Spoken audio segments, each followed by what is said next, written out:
The other thing I want to kind of take up with you is that the court has gotten some correspondence with juror number 204. I'll repeat, juror number 204.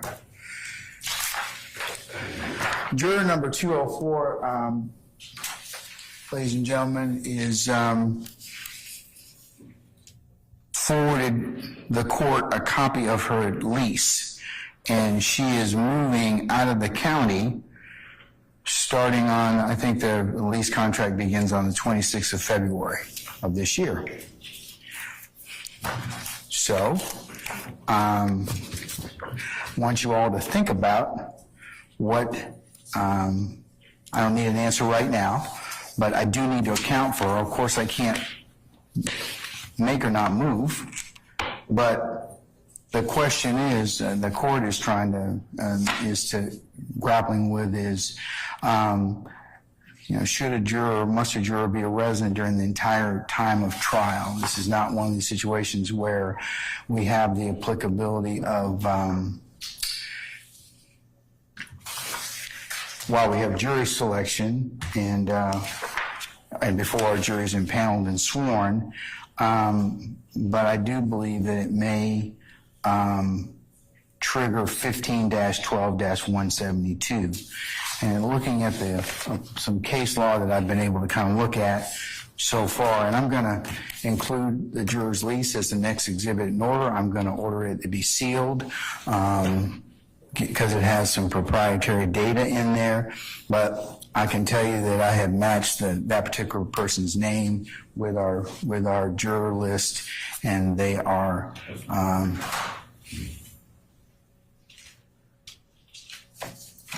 juror number 207. Okay? All right. 204. 20. Hold on, make sure. Before I tell tales out of school. Hold on. 204. 204. Yes, you're correct, counsel. I apologize. 204. Okay? So,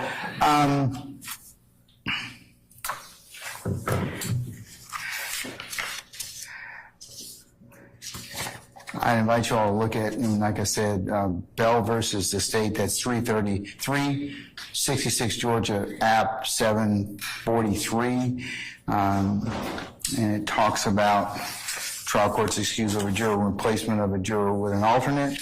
Either I can conduct an evidentiary hearing or I cannot, depending upon what is produced. So she's produced a lease. It's clear she's going to move. The question for us is, will her moving statutorily prevent us from keeping her as a juror? I haven't found any case law that would indicate that, of course, you can be removed for a juror if you're not a resident at the time that the jury selection or before a jury is impaneled or sworn.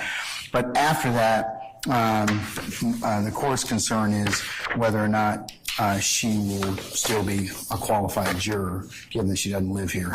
So think about it. You all can do some research. I've done some, so has Mr. Kearns. But that is the question that we need to kind of answer before her lease takes effect on the 26th of February. Okay? So I'll circle back with you about that. Can I add something to that, Your Honor? Yes. And please check the record, because that would be best. But I believe I moved for cause. I believe if this is the right juror in my mind, she told us that she would be moving during her questioning on individual voir dire, and I believe I made a motion for cause for that reason as well as others. So I just don't want later you to say, why don't you raise that to me in my consideration, because I don't want it to be a waived issue at all. So I just want to tell you that. If I'm wrong, though, I, of course, bow down to the record of the Honorable Court Reporter, but I believe that's true. Yeah, I'll have to take a look at our notes as well, Mr. Steele.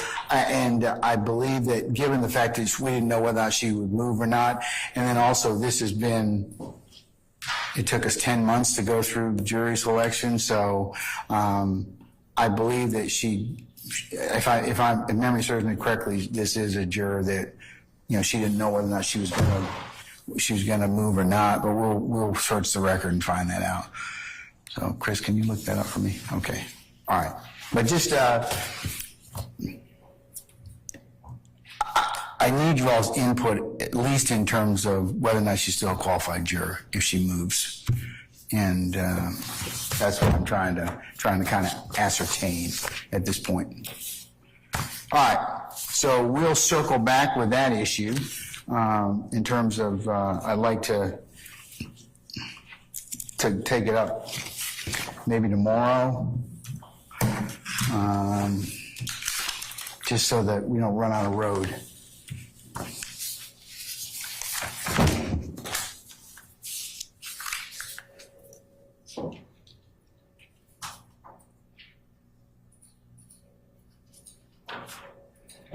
You're running for scheduling. Are we starting at 9 a.m. tomorrow?